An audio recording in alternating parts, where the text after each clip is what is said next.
సంతోషంగా పడదాం.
ఈ సమయంలో దైవ సందేశం అందించవలసిందిగా దైవజనులు ప్రొఫెసర్ ప్రకాష్ అయ్య గారిని వేదిక మీదకి ప్రేమపూర్వకంగా ఆహ్వానిస్తూ ఉన్నాము. ఈ సమయంలో వారు దైవ సందేశాన్ని అందిస్తుండగా మనందరం ప్రేమపూర్వకంగా దేవుని మాటలను మనం విందాం. రెవరెండ్ విజయప్రసాద్ గారు మరి వారి ఆత్మీయ తల్లి గారు ఏర్పాటు చేసినటువంటి ఈ సభలకు ఇచ్చేసినటువంటి క్రైస్తవేతర విశ్వాస సోదర సోదరీమణులందరికీ కూడా యేసుక్రీస్తు వారి పుణ్యనామాన నా శుభాలు తెలియజేసుకుంటున్నాను. రెండవ రోజు మీ ముందు ఇలా నిలబడి మహాదేవుడైన యేసుక్రీస్తు వారి, సత్యదేవుడైన యేసుక్రీస్తు వారి గురించి మాట్లాడడానికి, జీవన పరమార్థం గురించి, దైవ చింతనకు సంబంధించిన అనేకమైన విషయాల గురించి, మోక్ష మార్గం గురించి మాట్లాడడానికి నాకు దొరికిన ఈ భాగ్యాన్ని బట్టి నేను దేవుణ్ణి కీర్తిస్తున్నాను, స్తుతిస్తున్నాను. నాకు ఈ అవకాశం ఇచ్చిన రెవరెండ్ విజయప్రసాద్ గారిని కూడా నేను అభినందిస్తూ వారికి కృతజ్ఞతలు చెల్లిస్తున్నాను. నిన్నటి రోజున మోక్షం పొందడానికి అనేక పునర్జన్మలు ఎత్తినప్పటికీ కూడా పూర్వజన్మ పిలిచిన పాప ఫలం చెల్లించుకోవడానికి, దానికి నిష్కృతి చెల్లించుకోవడానికి సాధ్యపడదని విశ్లేషణాత్మకంగా చూసాం. కాబట్టి మిగిలిన పునర్జన్మ ఒక్కటే, అది ఈ జన్మలోనే అంతర్గతంగా ఆంతర్యంలో ఆత్మలో పునర్జన్మ పొందడం, క్రొత్తగా జన్మించడం అని చూసాం. అంతేకాదు పుణ్యకార్యాలు పాపకార్యాల్ని కొట్టేయలేవని, ఒక్క పాపం, అది పాపకార్యమైన పాప తలంపైన మనిషి జీవితాన్ని మలినం చేయడానికి సరిపోతుందని, మలినమైనటువంటి పాపపంకిలమైన బ్రతుకును, హృదయాన్ని, జీవాత్మను ఎన్ని పుణ్యకార్యాలైనా సరే కొట్టివేయలేవని విశ్లేషణాత్మకంగా చూసాం. కాబట్టి భగవంతుడు చెల్లించేటువంటి, తన అవతారంలో చెల్లించేటువంటి అంతిమ పుణ్యకార్యమే, ఆ సత్కార్యమే మన దుష్కార్యాల అకౌంట్ అంతటినీ కూడా కొట్టివేస్తుందని, మనం పునీతులుగా చేస్తుందని చూసాం. ఈ రోజున కొన్ని మోక్ష మార్గాల గురించి మనం తెలుసుకోవడానికి ప్రయత్నం చేద్దాం. మన దేశంలో ఈ మధ్య ఒక ఆందోళన ఆరంభమైంది. మన ఈ మధ్య ఒక ఛానల్ నేను చూస్తూ ఉంటే ఓ సోదరి మాట్లాడుతూ ఉన్నారు.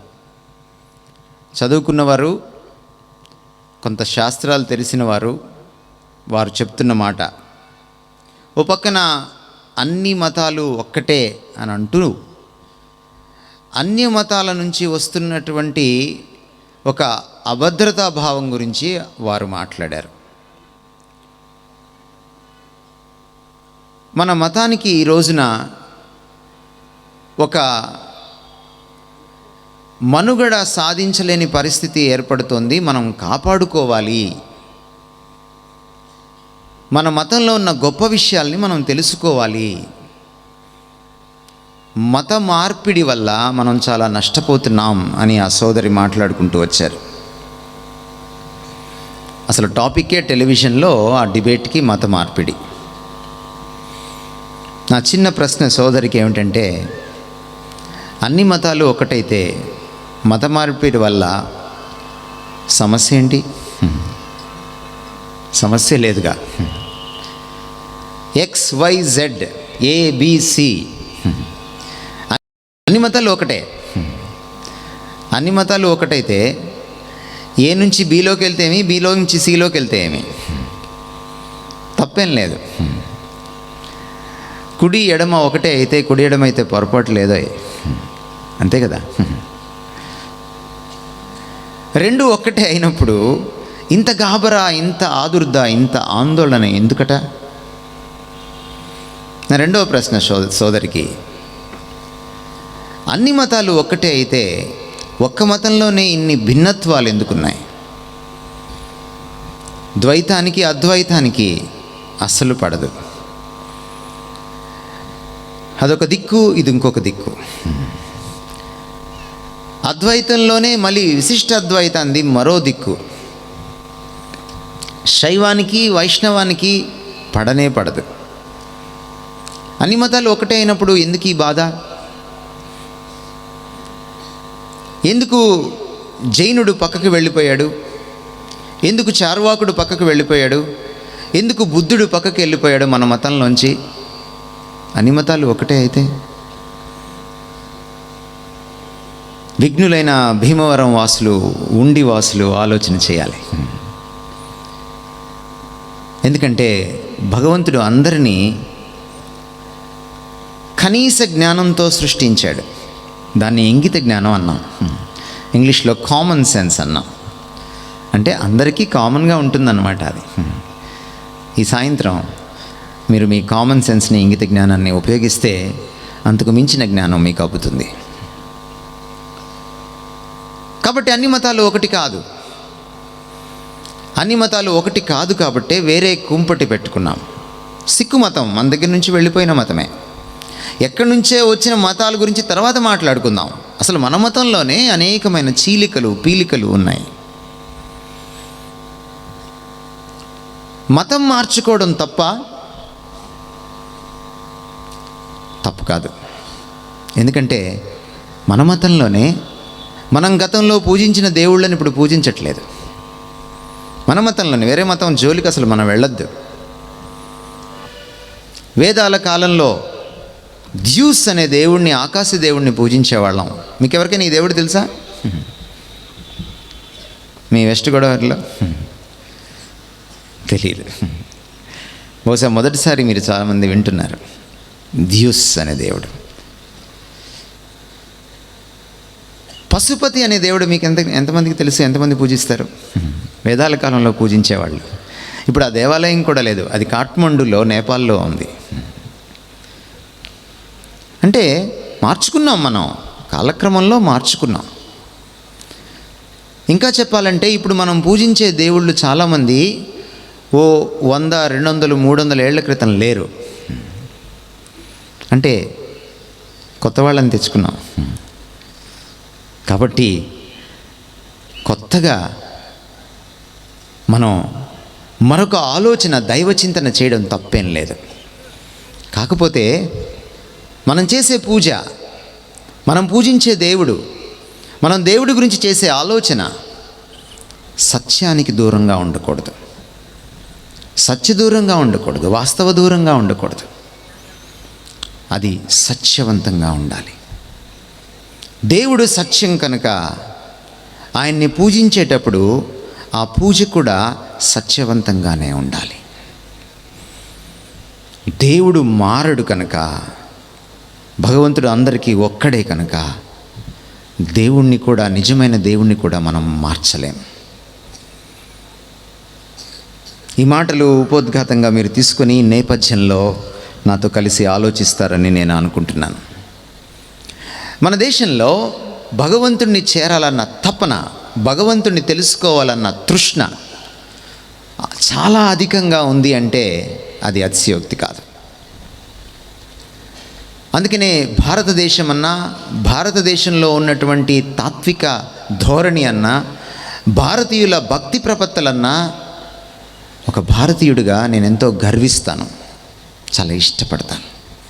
నిజానికి నా తోటి భారతీయుల్ని, ఇతర విశ్వాసుల్ని, ముఖ్యంగా హైందవ స్నేహితుల్ని చూసి భక్తి అంటే ఏమిటో, అసలు ఆ భక్తి అంత ఎక్కువగా భగవంతుణ్ణి సేవించాలన్న ఇన్స్పిరేషన్ వస్తుంది వాళ్ళని చూస్తే. అందుకు నేను వారిని అభినందిస్తున్నాను. అయితే ఆ భగవంతుణ్ణి తెలుసుకోవాలన్నటువంటి అన్వేషణలో పలు మార్గాల్ని మన పూర్వీకులు అన్వేషించారు, కనుక్కున్నారు. మొదటి మార్గం కర్మ మార్గం.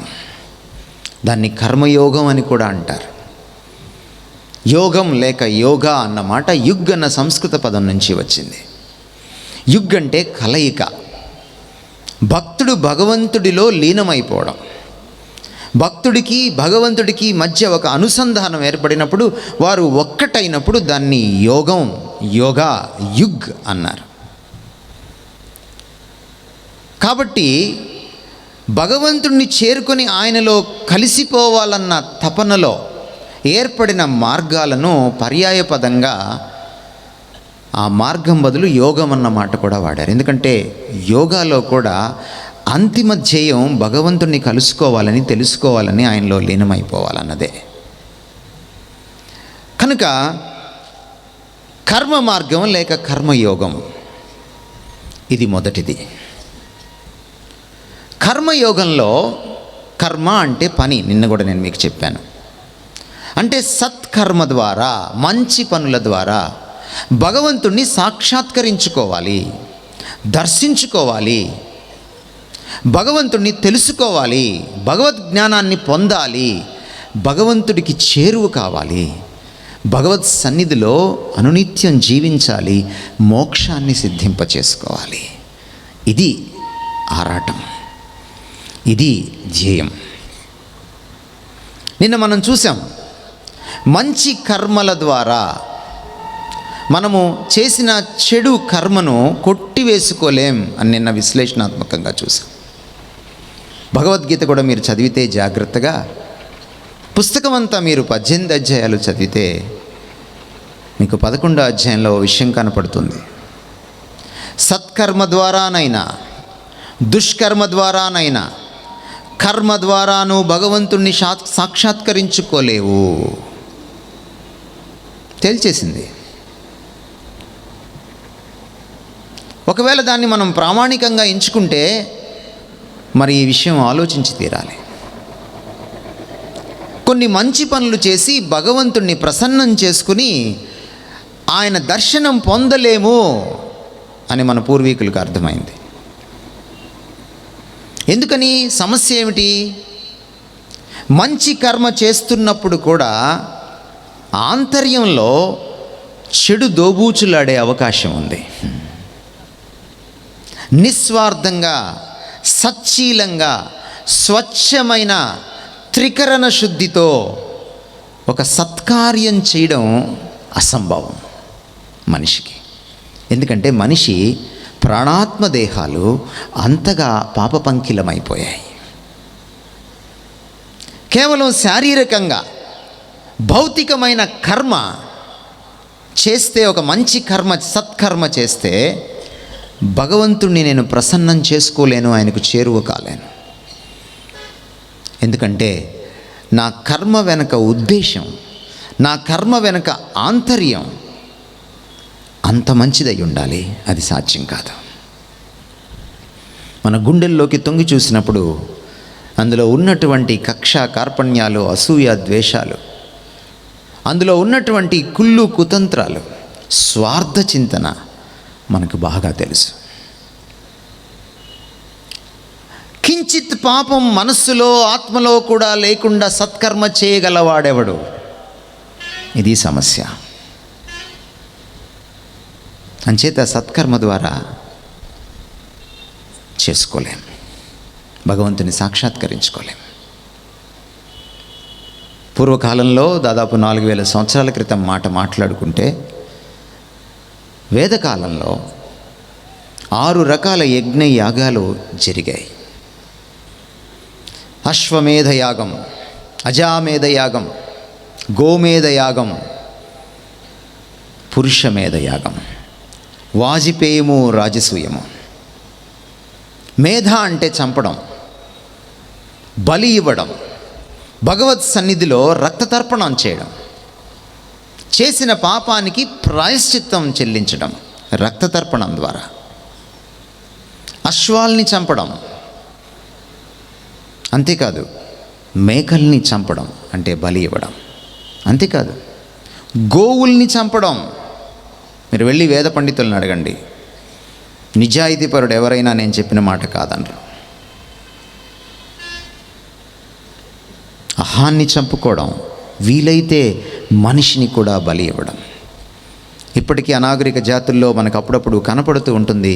మనకి టీవీ న్యూస్లోను, పేపర్లో కూడా వస్తూ ఉంటుంది.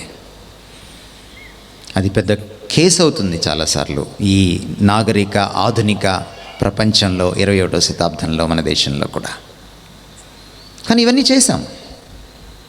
వాజిపేయము రాజసూయం అనే యాగాలు చేశాం. కానీ చివరికి తెలుసుకున్నది ఏమిటంటే సత్కర్మ ద్వారా భగవంతుణ్ణి సాక్షాత్కరించుకోలేం. ఎందుకంటే నిన్న మనం చూసినట్టుగా ఒక్క పాప కార్యం, ఒక్క పాపపు తలంపు నా బ్రతుకును మలినం చేయగలదు. కోటి పుణ్య కార్యాలు కూడా మలినమైన ఈ బ్రతుకును పునీతం చేయలేవు. అంచేత కర్మయోగం, కర్మ మార్గం భగవంతుడి దగ్గరికి మనల్ని చేర్చలేకపోయింది. అటువంటి పరిస్థితుల్లో మరొక మార్గాన్ని కూడా ఆశ్రయించారు. దీన్ని వదిలిపెట్టకుండానే ఆశ్రయించారు. ఇప్పటికీ కర్మ మార్గం ఉంది, కర్మయోగం ఉంది. అందుకని ఇప్పటికీ మనం దాన ధర్మాలు పుణ్యకార్యాలు చేస్తాం. ఇప్పుడు బలులు లేవు, కాకపోతే ఆ మేధ చంపడం లేదు. ఎప్పుడైతే గౌతమ బుద్ధుడు లాంటి వాళ్ళు వచ్చారో, వాళ్ళు జీవహింస చేయకూడదని ప్రబోధించారో, మన మతం నుంచి అవతలి మతంలోకి బుద్ధుడి గారి దగ్గరికి చాలామంది వెళ్ళిపోవడం మొదలెట్టారో, ఆయన వేదాలను, కులతత్వాన్ని, జీవహింసను, బలియాగాలను, యజ్ఞయాగాల్ని తిరస్కరించిన సందర్భంలో కొత్త మతం, బౌద్ధ మతం వ్యవస్థాపించినప్పుడు అనేకులు అటువైపు ఆకర్షితులయ్యారు. అందువల్ల మనం కూడా కొత్త స్లోగన్ తీసుకున్నాం, జీవహింస చేయకూడదు అని. నిజానికి మనం ఒకప్పుడు జీవహింస చేసేవాళ్ళం. అందుకని ఆ స్థానంలోకి ఏమొచ్చిందంటే కొబ్బరికాయ కొట్టడం వచ్చింది. ఎందుకని నీళ్లు చల్లకూడదు గర్భగుడిలో? కొబ్బరికాయ నీళ్ళే ఎందుకు? ఎందుకంటే అది మనిషి తాకని నీళ్ళు, సహజంగా ప్రకృతి నుంచి వచ్చిన నీళ్ళు, మలినం కాని నీళ్ళు. కొబ్బరికాయ మామూలప్పుడు మనం లౌజులు చేసుకోవడానికి, లేకపోతే మనం బూరెలు చేసుకోవడానికి మనం కొబ్బరికాయ పగలగొడితే ఆ నీళ్లు పట్టుకొని తాగుతాం. కానీ భగవత్ సన్నిధిలో గర్భగుడిలో కొట్టిన కొబ్బరికాయ నీళ్లు తాగాం. అది అక్కడ చిందాలి, అది అక్కడ కారిపోవాలి. అది రక్తానికి గుర్తు, సాదృశ్యం. ఈనాటికి కర్మ మార్గం ఉంది. అయితే మనం వెళ్ళి కొబ్బరికాయ కొట్టడానికి లేదు. మనం గర్భగుడిలోకి మనకి ఛాన్స్ లేదు. అందుకని మధ్యలో ఇంకొక ఆయన ఉంటాడు, భగవంతుడికి భక్తునికి మధ్యలో తిరుగుతూ ఉంటాడు, అంబికా దర్బార్వతిలాగా. ఆయనే కొడతాడు. రెండవ మార్గం ఏమిటంటే, రెండవ యోగం ఏమిటంటే, కర్మ మార్గం తర్వాత జ్ఞాన మార్గం. శంకరాచార్యుడు లాంటి వాళ్ళు వచ్చిన తర్వాత ఈ జ్ఞాన మార్గాన్ని విపరీతంగా ప్రబోధించారు, ప్రాచుర్యం చేశారు. జ్ఞాన మార్గం ఏం చెప్తుంది? మనము బ్రహ్మజ్ఞానాన్ని సంపాదించాలి. ఇప్పుడు మనం ఉన్నటువంటి జ్ఞానం, బ్రహ్మం అని అంటే సంస్కృతంలో దేవుడు అని అర్థం, సృష్టికర్త అని అర్థం. అంతే, దాన్ని వేరుగా మనం ఏమో ఆలోచించక్కర్లేదు. కాబట్టి పరమాత్ముడైనటువంటి, పరబ్రహ్మమైనటువంటి, పరమాత్ముడైన దేవుని జ్ఞానం సంపాదించాలంటే దానికి కొన్ని పద్ధతులు ఉంటాయి. ఇప్పుడున్న ఈ జ్ఞానం పారమార్థిక జ్ఞానం, వ్యవహార జ్ఞానం సరిపోదు. ఈ జ్ఞానంలో మనం ఒక భ్రమలో, భ్రాంతిలో జీవిస్తున్నాం. వాస్తవం కాని దాన్ని వాస్తవం అనుకుంటున్నాం. చెట్టు చేమల్ని చూసి వాస్తవం అనుకుంటున్నాం. సూర్యచంద్ర నక్షత్రాదుల్ని చూసి వాస్తవం అనుకుంటున్నాం. మనల్ని మనం చూసుకొని వాస్తవం అనుకుంటున్నాం. నేను లేను, జగత్తు లేదు, కనిపించేదేది నిజం కాదు, వినేదేది నిజం కాదు, వాసన చూసేదేది నిజం కాదు, పంచేంద్రియాలతో గ్రహించేదేది కూడా నిజం కాదు. నిజం ఒక్కటే, అది బ్రహ్మం, దేవుడు. దేవుడు ఒక్కడే వాస్తవం. ఈ జ్ఞానంలోకి మనం వచ్చినప్పుడు, బ్రహ్మజ్ఞానాన్ని, బ్రహ్మ విద్యను మనం సంపాదించుకున్నప్పుడు, లోకపు అవిద్య నుంచి, అజ్ఞానం నుంచి బయటపడ్డప్పుడు మనకి మోక్షం లభిస్తుంది అని చెప్పడం జరిగింది. మరి అందరికీ ఆ బ్రహ్మజ్ఞానం దొరుకుతుందా? శంకరుణ్ణి కొన్ని ప్రశ్నలు వేస్తే జవాబులు లేవు. ఎందుకు మరి నేనే బ్రహ్మనైతే నేను లేను, బ్రహ్మ ఉన్నాడు, బ్రహ్మ నేను అంతా ఒక్కటే అయితే, దేవుడే నేను, నేనే దేవుడు అయితే నేను అజ్ఞానంలో ఎలా ఉన్నాను? దేవుడికి అజ్ఞానం ఉంటుందా? విఘ్నులు ఈరోజు మీరు ఆలోచించేయండి. అజ్ఞానంలో ఉండాల్సిన పని లేదు, దేవుడికి అసలు అజ్ఞానం ఉండదు.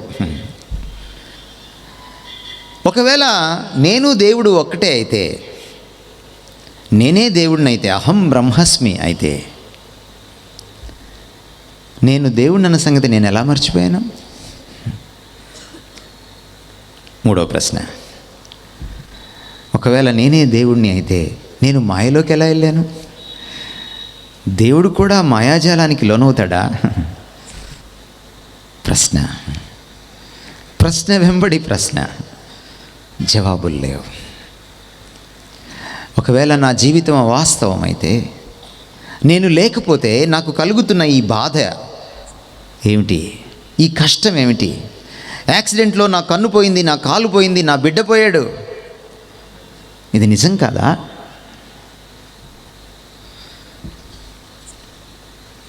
అంతా మాయ అని చెప్పడం సులభం, కానీ కష్టం వస్తే అప్పుడు కూడా మాయ అనుకోవడమే కష్టం. అంతా మాయ అని చెప్పే గురువు గారికి మరణశయ్యపైకి వచ్చే పరిస్థితి ఏర్పడింది అనుకోండి, హాస్పిటల్లో చేరడా? అదేముంది గురువుగారు మాయే కదా అంటే ఊరుకుంటాడా? ఊరుకోడు. ఓ గురువుగారు శిష్యుల్ని కూర్చోబెట్టుకుని, అరుగు మీద ఆయన కూర్చొని శిష్యులు కింద కూర్చున్నారు పద్మాసనం వేసుకుని, ప్రబోధిస్తూ ఉన్నాడు. సరే, అలా అడవిలోకి వ్యాహ్యాలకి షికారుకి వెళ్ళొద్దాం అనుకొని బయలుదేరితే దారిలో కూడా బోధిస్తూనే ఉన్నాడు ఈ అద్వైత మతాన్ని, వేదాంతాన్ని. ఇంతలోకి ఒక ఏనుగు ఘీంకరించుకుంటూ వచ్చింది. వచ్చేటప్పటికి బాగా ప్రశ్నలు అడుగుతున్నటువంటి ఒక శిష్యుడు, ఇదేంటి చాలా కష్టంగా ఉంది అర్థం చేసుకోవడం, ఇది నమ్మదగినట్టుగా లేదే అని గురువుగారిని ప్రశ్నలతో వేధిస్తున్న శిష్యుడు ఇంకో ప్రశ్న అడుగుదామనే లోపు గురువుగారు కనపడలేదు, వేరే శిష్యులు కూడా కనపడలేదు. మనోడు కొంచెం లేటుగా తేరుకున్నాడు. సరే, మొత్తానికి కష్టపడి ఏదో చెట్టు పట్టుకొని దాక్కున్నాడు. ఆ ఏనుగులు వెళ్ళిపోయాక నెమ్మదిగా బ్రతుకు జీవుడు అంట కిందకి దిగి చూస్తే ఇంకా మన వాళ్ళు ఎవరు కనపడలేదు. కాసేపటికి ఒక్కొక్కరు బయటకు వస్తున్నారు, పొదల్లోంచి, చెట్లల్లోంచి, కొంతమంది చెట్ల మీద నుంచి దిగుతున్నారు. అప్పుడు శిష్యుడికి కొత్త ప్రశ్న వచ్చింది. ఏంటి గురువుగారు, అంతా మాయన్నారు కదా, మరి ఏనుగు వస్తే ఎందుకు పారిపోయారు? మాయ కదా.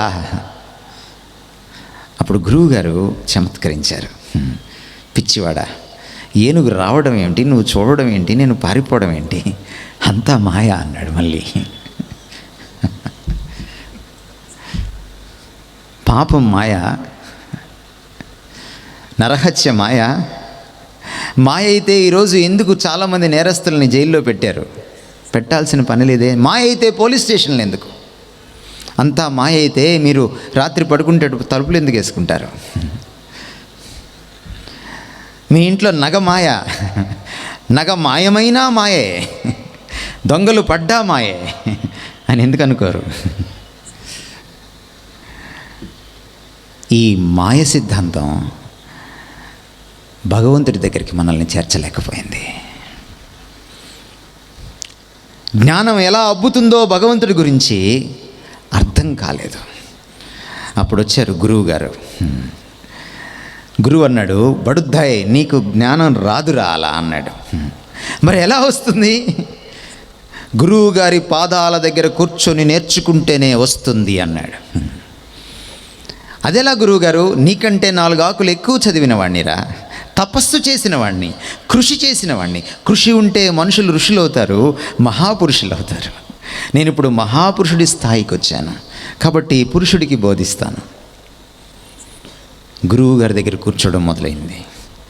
ఉపనిషత్తు అంటే అర్థం ఏమిటంటే, గురుముఖంగా, గురువు ఎదురుగా కూర్చుని నేర్చుకున్నదే ఉపనిషత్తు. అది దాని సంస్కృత అర్థం. అలా 108 ఉపనిషత్తులు పుట్టాయి, ఎన్నో ఆశ్రమాలు పుట్టాయి, ఎంతోమంది గురువులు పుట్టారు. గురువు ఎందుకు వస్తాడు? గురువు అర్థం ఏమిటి? గుహ్ అంటే చీకటి, రుహ్ అంటే చంపడం. గుహ్ అనే పదంలోంచి గుహ అనే పదం వచ్చింది. గుహలో చీకటిగా ఉంటుంది. చీకటి అజ్ఞానానికి గుర్తు, వెలుగు జ్ఞానానికి గుర్తు. చీకటిని చంపువాడు, అజ్ఞానాన్ని పారద్రోలువాడు గురువు గారు. దేవుని జ్ఞానాన్ని మనకు తెలియచేసేవాడు గురువు. దేవుని వెలుగును విరజిమ్మేవాడు గురువు.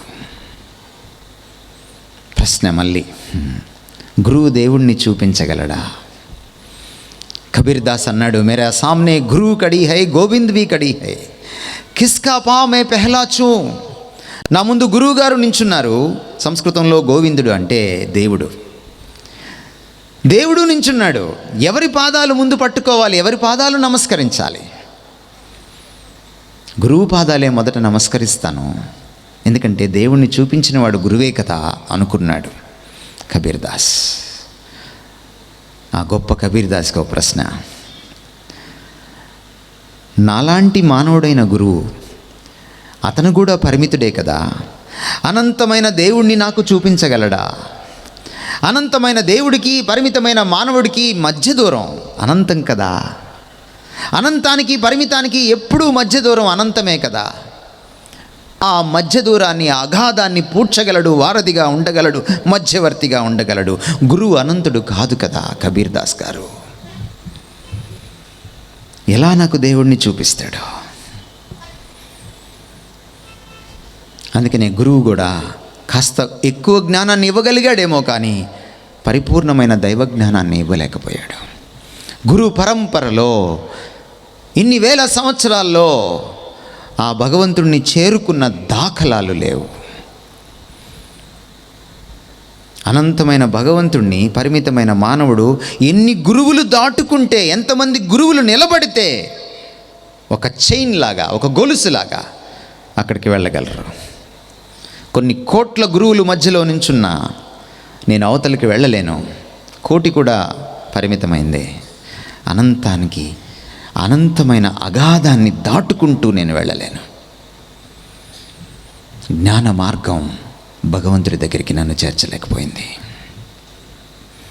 ఆ తర్వాత భక్తి మార్గాన్ని కూడా ఆశ్రయించాం. మధ్వాచార్యుడు లాంటి వాళ్ళు వచ్చారు.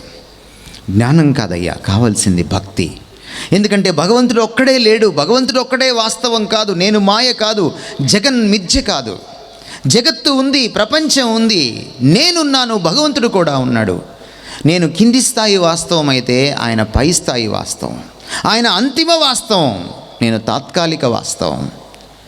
నాకు మోక్షం ఎప్పుడు సిద్ధిస్తుందంటే భక్తి పారవస్యంతో ఆ భగవంతుడితో నేను కనెక్ట్ అయినప్పుడు, భక్తి ప్రపత్తలతో నేను ఆయన్ని ప్రసన్నం చేసుకున్నప్పుడు. భక్తి అంటే భగవంతుడి పైన వల్లమాలిన ప్రేమ. అలా భక్తి భావంతో భగవంతుడికి దగ్గర కావాలని మధ్వాచార్యుడు లాంటి వాళ్ళు, ద్వైతమత స్థాపకులు బోధించారు.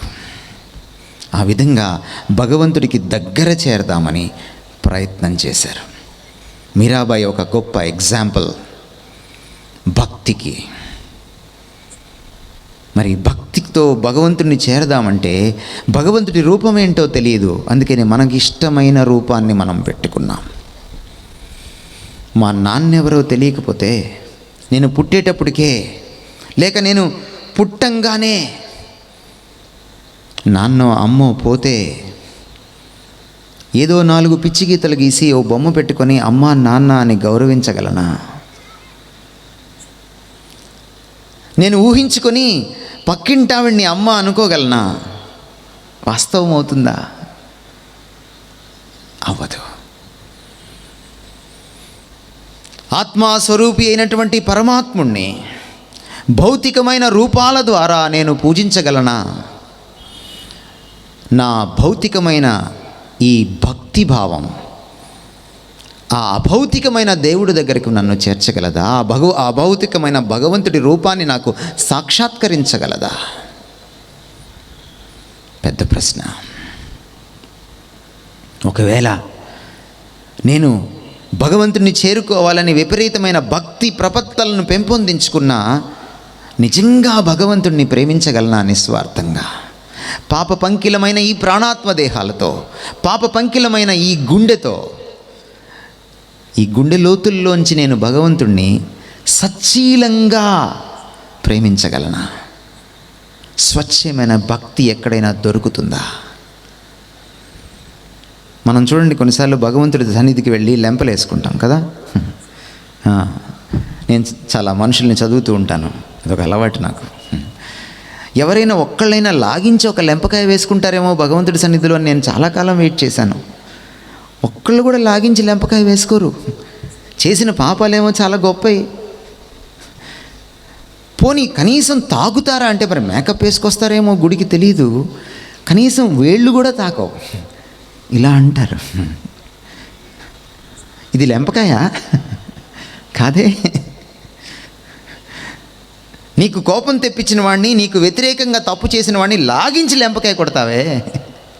మరి భగవత్ సన్నిధికి వెళ్ళినప్పుడు నువ్వు చేసిన తప్పుకి కనీసం ఓ చిన్న లెంపకాయన్నా వేసుకోవే, ఓ చిన్న మొటిక్కాయన్నా వేసుకోవే. ఎంత సుతారంగా లెంపకాయ వేసుకుంటావు. మనమా భక్తి చెల్లించగలం? చెల్లించలేం. మనం భగవంతుడి దగ్గరికి ఎందుకు వెళ్తాం తెలుసా? ఏ మతం వాళ్ళమైనా. క్రైస్తవులకు కూడా ఉంది ఈ బుద్ధి. నేను నీకు ఇంత ఇస్తాను, నాకు ఆ కోరిక తీర్చవా? ఇదొక డీల్. అందుకని ఆయన హుండీలో డబ్బులు వేస్తాం, బంగారం వేస్తాం. ఎందుకు? నాకేదో కోరిక ఉంది, అది తీరుస్తాడని. అంటే దేవుడికి లంచం ఇస్తావా?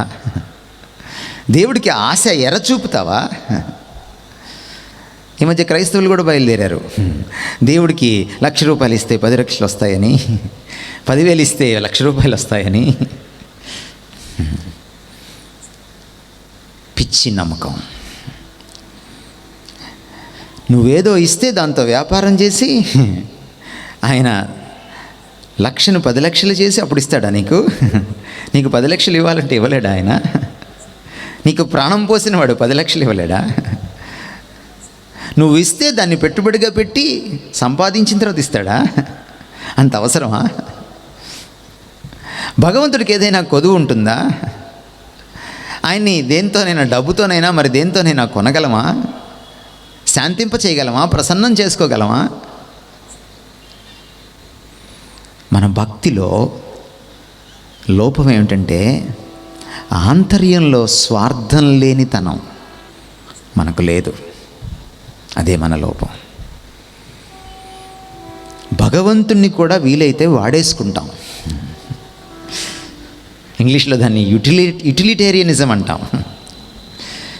భగవంతుణ్ణి కూడా వాడేసుకుంటాం. అందుకని భగవంతుడి బొమ్మ పెట్టి కూడా అడుక్కుంటాం. భగవంతుడి బొమ్మ చూపించి భగవంతుడి గురించి మాట్లాడి అకౌంట్ నెంబర్ చూపిస్తాం. ఎందుకని? ఆయన అడ్డం పెట్టుకొని సంపాదించేస్తాం. మన భక్తి భగవంతుణ్ణి మన దగ్గరికి చేరుస్తుందా? ఆలోచన చేయండి. నిస్వార్థమైన భక్తి. గతంలో మీరు వినుంటారు కొన్ని పురాణ గాథలు. విపరీతమైన తపోనిష్టతోటి భగవంతుని సేవించిన భక్తులు, మహాభక్తులు. వాళ్ళు ఎందుకు తపస్సు చేస్తారు? క్లైమాక్స్ ఏంటి తపస్సులో? తపస్సు సక్సెస్ అయిన తర్వాత భగవంతుడు కనపడతాడు. ఏమడుగుతారు? కనపడ్డావయ్యా, అంతే చాలు, ఇంకా చాలు, నా తపస్సు అయిపోయింది అన్నోళ్ళు ఎవరైనా ఉన్నారా? కాదు కాదు, కోరికలు కోరుతారు కదా. ఎందుకు అంత తపస్సు? అంత తపస్సు ఏంటంటే దేవుడి దగ్గర గోజాడి గోజాడి పీడించి పీడించి దేవుడిని ఓ కోరిక సిద్ధింపజేసుకోవడం. స్వార్థం. ఈ భక్తితో భగవంతుడికి చేరువ కాగలమా? ఆలోచన చేయండి. కాలేం. గుండె శుభ్రమైతేనే భక్తి శుభ్రం అవుతుంది. గుండె పునీతమైతేనే భక్తి పునీతమవుతుంది. గుండె పవిత్రమైతేనే భక్తి పవిత్రంగా ఉంటుంది. అది ఎలా? 4వ మార్గం రాజయోగం, రాజమార్గం. దీన్ని అన్నిటికీ మించిన మార్గం అన్నారు. ఏమిటో తెలుసా? ఇది యోగా ద్వారా భగవంతుని తెలుసుకోవడం. ఇక్కడ ఉన్న వాళ్ళకి నా సవాలు, సంవత్సరం చేయండి యోగా, విపరీతమైన నిష్ఠాగరిష్టతతో చేయండి. భగవంతుని తెలుసుకోగలరేమో చూడండి. భగవంతుడి గురించి మీరు ఏం తెలుసుకున్నారో పుస్తకం రాయండి, నేను విమర్శిస్తాను. విమర్శకు నిలబడగలరేమో చూద్దాం. యోగాలో ఏం చేస్తామో తెలుసా? ఇదిగో ఆ తెల్లటి స్క్రీన్ కనపడుతుంది కదా, దాని మీద చుక్క పెడతాం. చుక్క పెట్టి చుక్కనే చూడమంటాం. చుక్కని చాలా వారాలు చూసిన తర్వాత గురువుగారి దగ్గరికి వెళ్తాం. గురుగారు, మీరు చెప్పినట్టు చుక్కనే చూస్తున్నాను, నీకు చుక్క తప్ప ఇంకేమన్నా కనపడుతుందా? పక్క నుంచి ఒక చక్కని చుక్క వెళ్ళినా కనపడకూడదు. చుక్కని అంత ఏకాగ్రతతో చూడాలి. గురువుగారు, ఆ స్థాయికి వచ్చేసాను గురువుగారు, చుక్క తప్ప ఇంకేం కనపడట్లేదు. నువ్వు గతంలో చుక్కేసుకుండేవాడివి, అది గుర్తొస్తుందా? లేదు గురువుగారు, చుక్కే కనపడుతుంది నాకు. ఇప్పుడు ఓ పని చేయి, ఆ చుక్క కూడా తీసేయి. ఆ చుక్క కూడా లేదనుకో, నీ మనసులో ఆ చుక్క కూడా ఉండకూడదు. మనసును ఖాళీ చేసుకోవడం. మనసును ఖాళీ చేసుకుంటే ఏమవుతుంది? దేవుడంటే నథింగా, శూన్యమా? శూన్యం నుంచి సృష్టించిన వాడు దేవుడు. సమస్తానికి కారణభూతుడు దేవుడు. సమస్తాన్ని సృష్టించి దాన్ని పరిపాలించి తన ఆధీనంలో పెట్టుకున్నవాడు దేవుడు. సమస్తాన్ని నిర్మించేవాడే కాక దాన్ని నిర్వహించేవాడు దేవుడు.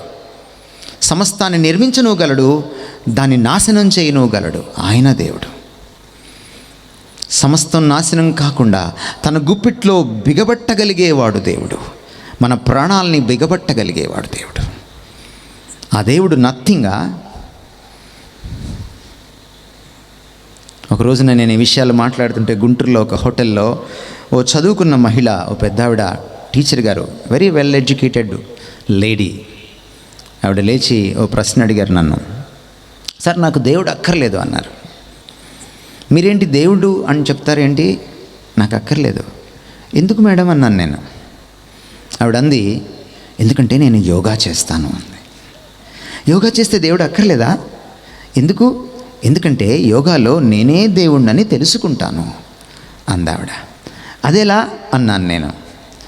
ఆవిడ చెప్పుకొచ్చింది, first I am something, then I become nothing, then I become everything అంది. ముందు నేను కొంత, ఆ కొంత పోతుంది, శూన్యమైపోతాను, ఏమీ లేని దానిగా మారిపోతాను. ఆ తర్వాత సమస్తం నేనే అవుతాను. అప్పుడు నేను ఆవిడని అడిగాను, సంథింగ్ ఎప్పుడైనా నథింగ్ అవుతుందా? కొంత అని మీరు అంటున్నారే, అది అసలు ఏమీ లేని దానిగా మారిపోతుందా? ఇది సాధ్యమేనా? నా రెండో ప్రశ్న. ఏమీ లేని తనం సమస్తంగా మారుతుందా? అలా అయితే నిరూపితమైన ఈ సైన్స్ సూత్రం ఏమిటి? Matter can neither be created Nar be destroyed. పదార్థాన్ని నువ్వు సృష్టించను లేవు, వినాశనం చేయను లేవు. సంథింగ్ ఎప్పుడు నథింగ్ కాలేదు, నథింగ్ ఎప్పుడు ఎవ్రీథింగ్ కాలేదు. ఒకవేళ నేను దేవుణ్ణైతే నేను నథింగ్ ఎలా అవుతాను? నేను దేవుణ్ణైతే నేను మొదట సంథింగ్ ఎలా అవుతాను? నేనే కదా ఎవ్రీథింగ్కి కారణభూతుణ్ణి. ఒకవేళ నేను దేవుడినైతే నాకు మరొక పద్ధతి దేనికి? నేను దేవుడిని తెలుసుకోవడానికి యోగా అనే పద్ధతి దేనికి? దేవుడు తాను దేవుడన్న సంగతి ఎప్పుడైనా మరిచిపోతాడా? దేవుడికి మతిమరుపు ఉంటుందా? ఈ నా ప్రశ్నలకు యోగా గురువులు జవాబులు చెప్పాలి. రాజయోగం, యోగ మార్గం చిట్ట చివరికి దేవుణ్ణి పరిచయం చేయలేకపోయింది. మెడిటేషన్ ద్వారా దేవుణ్ణి తెలుసుకోలేను. మీరు కావాలంటే 24 గంటలు ఏమాత్రం అపవిత్రత లేని, ఏమాత్రం స్వార్థం లేని మెడిటేషన్, ధ్యానం చేసి చూడండి. శ్వాస మీద ధ్యాస అంటారు. శ్వాస తప్ప ఇంకేం వినపడకూడదు. చివరికి ఆ ఒక్క ఉచ్ఛ్వాస నిశ్వాసలే కనపడాలి, వినపడాలి. ఆ స్థాయికి చేరుకున్న తర్వాత, ఆ ఏకాగ్రత అబ్బిన తర్వాత శ్వాస కూడా లేదనుకున్నావు అనుకో, ఏమవుతుంది? నువ్వే లేకుండా పోతావు. స్నేహితులారా, అర్థం చేసుకోండి. ఈ రాత్రి ఇవన్నీ మనం ట్రై చేసాం ఆల్రెడీ, కానీ భగవంతుని సాక్షాత్కరించుకోలేకపోయాం. ఎందుకు యేసు నేనే మార్గం అన్నాడు? ఈ 4 మార్గాలకు అతీతమైనటువంటి 4 మార్గాల్ని కలబోసినటువంటి ఒక అద్భుతమైన మార్గాన్ని ఎందుకు పరిచయం చేశాడు? ఎందుకు ఆయన నేను మార్గం అని చెప్పేటప్పుడు నేను మార్గం అని కానీ, నేను కూడా మార్గం అని కానీ ఎందుకు అనలేదు? నేనే మార్గం అని ఎందుకు అన్నాడు? నేనే అన్నాడంటే మరొకటి లేదు అని అర్థం. నిన్న నేను మీకు వివరించాను. భగవంతుడు దిగి వస్తే, భగవంతుడు లాంటి వాడు మరొకడు ఉండడు కనుక, భగవంతుడు అనంతుడు కనుక, అనంతం ఒక్కటే ఉంటుంది కనుక, సర్వ మానవాళికి భగవంతుడు ఒక్కడే కనుక, ఆ భగవంతుడు దిగి వచ్చినప్పుడు మానవాళికి పరిచయం చేసుకునే తీరు ఎలా ఉంటుందంటే, నేను కూడా అనలేడు, నేనే అంటాడు. అది తప్పు కాదు, అది సంకుచిత స్వభావం కాదు, అది నేరో మైండ్ కాదు. నువ్వు ఒప్పుకున్నా ఒప్పుకోకపోయినా, నీకు బాధ కలిగినా కలగకపోయినా, నీకు నచ్చినా నచ్చకపోయినా కొన్ని నేనే అని తీరాల్సిందే. యూనివర్సిటీ ఫస్ట్ ఎవడరా అంటే నేను కూడా అనకూడదు, గొప్పతనమే ఉండదు. నేనే. ఒకవేళ ఇక్కడికి మన ప్రధానమంత్రి గారు వస్తే, మన దేశ ప్రధాని ఎవరండి అని అంటే ఆయన నేను కూడా అనకూడదు, నేనే అనాలి. అంటేనే ఆ పదవికి గౌరవం. ఒక నాన్నగారు స్కూల్లో ఒక అబ్బాయి తప్పు చేస్తే ప్రిన్సిపల్ రూమ్లో నిలబెట్టి, వీళ్ళ నాన్నగారు ఎవరండి పిలవండి అని అంటే, ఆయన వచ్చి ఆ అబ్బాయి నాన్నగారిని నేను కూడా అనకూడదు, అది అపచారం. ఏ స్త్రీ కూడా మీ ఆయన ఎవరమ్మా అంటే ఆయన కూడా అని చూపించకూడదు, అది అపచారం. దేవుణ్ణి ఎప్పుడు కూడా నిన్ను కూడా పూజిస్తాను అనకూడదు, నువ్వు కూడా మార్గం అనకూడదు, నువ్వు కూడా సత్యం అనకూడదు, అది అపచారం. దేవుడు ఒకవేళ దిగి వచ్చి నేను కూడా అంటే ఆయన దేవుడు కాడు, అది అసత్యం. నిజమైన దేవుడు వస్తే నేనే అంటాడు. యేసు నేనే మార్గం అన్నాడు. ఎందుకన్నాడు? కర్మ మార్గం ఆయనలో అంతిమంగా నెరవేరింది. ఏ పుణ్యకార్యం మన దుష్కార్యాల్ని కొట్టివేయలేని పరిస్థితుల్లో మేకల రక్తం, గుర్రాల రక్తం, లేక గోవుల రక్తం, ఏ ప్రాణి రక్త తర్పణం చేసినా మానవ పాపం పోనప్పుడు ఆయన రక్త తర్పణం చేశాడు. శిలువ మీద మహాయాగం, మహాయజ్ఞం చేశాడు. బలి పశువుగా చనిపోయాడు. తాను చేయని పాపానికి, మనందరి పాపానికి బదులుగా ఆయన చనిపోయాడు.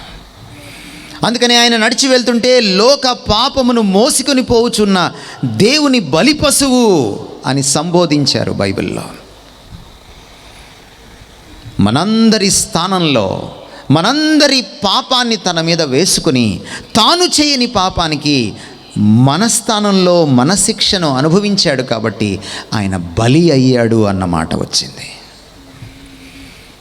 అందుకనే అంతిమ కర్మయాగం, అంతిమ కర్మ మార్గం, అంతిమ కర్మయోగం ఆ శిలువలోనే నెరవేరింది.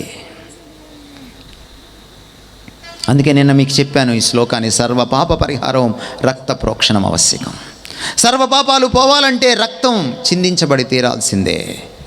బైబిల్ హెబ్రీ పత్రికలో ఏం చెప్పిందో అదే వేదాలు కూడా చెప్తున్నాయి. అయితే ఆ రక్తం గొర్రెల రక్తం, మేకల రక్తం, అశ్వాల రక్తం మరి ఎవరి రక్తం కావడానికి వీల్లేదు. తత్రక్తం పరమాత్మేన పుణ్యదాన బలియాగం. ఆ రక్తం దేవుడే దిగివచ్చి చిందించాలి, పరమాత్ముడిదై ఉండాలి, పుణ్యమైంది పాపం లేనిదై ఉండాలి. దానముగా ఇచ్చినదై ఉండాలి, మరొకటి స్థానంలో బలిగా చెల్లించిందై ఉండాలి. అది యేసుక్రీస్తులోనే నెరవేరింది. కాబట్టి కర్మయోగం ఆయనలోనే నెరవేరింది. నేను కర్మయోగం ద్వారా భగవంతుని చేరుకోలేనప్పుడు ఆయన వచ్చి నాకు బదులుగా కర్మయోగాన్ని నెరవేర్చి నన్ను భగవంతునికి దగ్గరగా చేర్చాడు. రెండవది జ్ఞాన మార్గం. యేసుక్రీస్తు వారు దేవుడి కంటే తక్కువ వాడు కాదు, మనిషి కంటే కాస్త ఎక్కువ, దేవుడి కంటే కాస్త తక్కువ కాదు. కేవలం ఓ ప్రవక్త, కేవలం ఓ మహానుభావుడు, ఓ మహాత్మా కాదు. ఆయన సాక్షాత్తు దేవుడు. ఆయన మరణాన్ని గెలిచినప్పుడు, మృత్యుంజయుడు అయినప్పుడు, ఆ మరణం గెలిచాడని సైంటిఫిక్గా నిరూపించుకున్నప్పుడు ఓ శిష్యుడు పరిశోధన ద్వారా, స్వీయ పరిశోధన ద్వారా ఆయన గాయాల్లో వేళ్ళు పెట్టి సహా చూసిన తర్వాత ఆ శిష్యుడు భారతదేశానికి వచ్చాడు. వాస్కోడి గామా ఇంకా ఇండియాని కనుక్కోకముందే. మీరు అనుకుండారు పొరపాటున బ్రిటిష్ వాళ్ళ ద్వారా, లేక అమెరికా వాళ్ళ ద్వారా, పాశ్చాత్య దేశస్థుల ద్వారా భారతదేశానికి క్రీస్తు పరిచయం అయ్యాడని, క్రైస్తవ మతం వచ్చిందని మీరు అనుకుంటే అది పొరపాటే. అది చరిత్రకు దూరమైనటువంటి అసత్యం. మొదటి శతాబ్దంలోనే, క్రీస్తు శకం మొదటి శతాబ్దంలోనే, క్రీస్తు శకం 52వ సంవత్సరంలోనే భారతదేశానికి క్రీస్తు ఎవరో తెలుసు. సెయింట్ థామస్ ద్వారా, యేసుక్రీస్తు ప్రత్యక్ష శిష్యుడు అయినటువంటి థామస్ అనేటువంటి శిష్యుడు ద్వారా. ఆయన సమాధి ఇంకా మైలాపూర్లో, చెన్నై పట్టణంలో ఉంది. ఆయన ఒక గుట్ట మీద పాతి పెట్టారు. ఆ గుట్టకు ఇంగ్లీష్లో దాన్ని మౌంట్ అంటారు. థామస్ మౌంట్ అని ఈరోజుకి దానికి పేరు. ఆ మౌంట్కి దారి తీసే రోడ్నే మౌంట్ రోడ్ అన్నారు చెన్నైలో. ఇది చరిత్ర. అంటే క్రీస్తును గురించిన విషయంలో, క్రైస్తవం గురించిన విషయంలో అమెరికా వాళ్ళ కంటే, బ్రిటిష్ వారి కంటే సీనియర్లు భారతీయులు. మీకు ఇంకొక మాట కూడా చెప్పాలి. ఆయన పునరుద్ధానాన్ని చూసినటువంటి, పరిశోధించినటువంటి ఆ థామస్ భారతదేశానికి వచ్చినప్పుడు మొట్టమొదట సువార్త, యేసును గురించిన ఆ శుభవార్త ఎవరికి చెప్పాడో తెలుసా? బ్రాహ్మణ పుంగవులకు చెప్పాడు. వేకువనే లేచి లేత సూర్య కిరణాలు, భానుని కిరణాలు పడుతూ ఉన్నప్పుడు, ఆ భానుడు పైకి లేస్తూ ఉన్నప్పుడు సూర్యుడు ఆయన్ని చూస్తూ సూర్య నమస్కారం చేస్తూ సంధ్యవారుస్తున్నటువంటి బ్రాహ్మణులకు ఆయన మొట్టమొదట యేసును గురించిన శుభవార్తను చెప్పాడు. ఈ భారతదేశంలో, ఈ గొప్ప భారతదేశంలో మొట్టమొదట క్రైస్తవులుగా మారింది ఎవరంటే, క్రీస్తు శిష్యులుగా మారింది ఎవరంటే